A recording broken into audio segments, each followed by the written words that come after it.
पूज्य महाराज जी को देखा, एकदम लगा एकदम द्वादश तिलक, महाराज जी के एकदम तेजस्वी चेहरा, तेजस्वी वाणी और एकदम एकदम आकर्षण।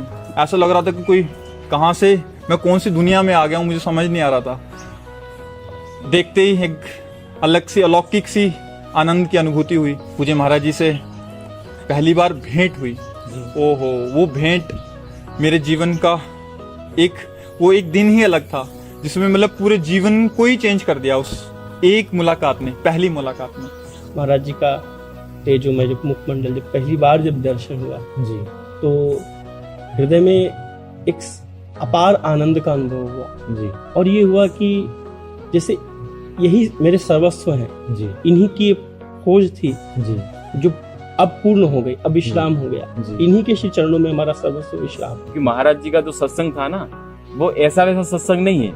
वो जीव को अपने संकल्प से पूरा संसार से खींच के निकालते हैं और परमार्थ में उसी जगह पे लेके पहुंचाते हैं कि ये बिल्कुल मतलब साक्षात मानो कि प्रिया जी ही आके ये कर रहे हैं, नहीं तो असंभव है ये।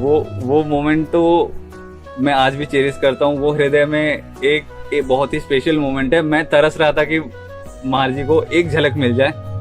मिल गया, महाराज जी का लाल चेहरा, वो दिव्यता झलक रही थी, उसी से मोह लिया। ऐसा लगा कि कुछ हुआ है और पता नहीं क्या हुआ है, और आंसू चल रहे थे। तो एकांतिक में ऐसा लगता था कि ये सब हमारे ही लिए हो रहा है। जी, जो हम पहले दिन सोचते थे कि जी, ओहो, मतलब हर बात दूसरे दिन वैसे ही उसी प्रवाह से, क्वेश्चन कहां से हो रहा है, प्रश्न कहां से आ रहे हैं, उत्तर कहां से आ रहा है, और हो किसके लिए रहा, मतलब ऐसा लगता था कि सब कुछ हमारे लिए हो रहा है। मेला में माता पिता के साथ में बच्चा होता है ना, तो जैसे बच्चा खो जाए जी, तो माता पिता ढूंढते हैं, लेकिन बच्चा भी देखता है कि कहाँ है माता पिता। जी, तो माता पिता तो ऐसे ही खड़े रहते हैं, लेकिन बच्चा चपक जाता है बिल्कुल से कि नहीं हमारे माता पिता, और वो खूब जोर से रोता है। तो यानी ऐसे ही भाव आया कि महाराज जी तो पूज्य महाराज श्री दंडवत करते थे, और जैसे ही महाराज श्री ने दंडवत करके ऊपर जो मुख कमल अपना दिखाया, वो छवि ने एकदम दिल जीत लिया, बलिहार कर दिया,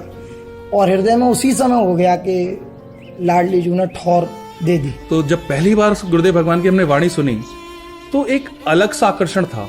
तो लगा हम पता नहीं कितने जन्मों से आपस में एक दूसरे को जानते हैं, जो इतना प्रेम गुरुदेव भगवान की दृष्टि से, जो उनकी वाणी से झलकता है, मतलब वो हम डिफाइन नहीं कर सकते उस समय क्या हो रहा था हमें।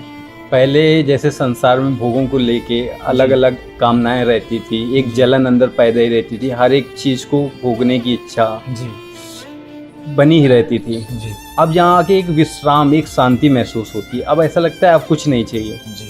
यहाँ पर आके अब लग रहा है कि हाँ, जीवन का यही उद्देश्य था जो हमें प्राप्त हुआ।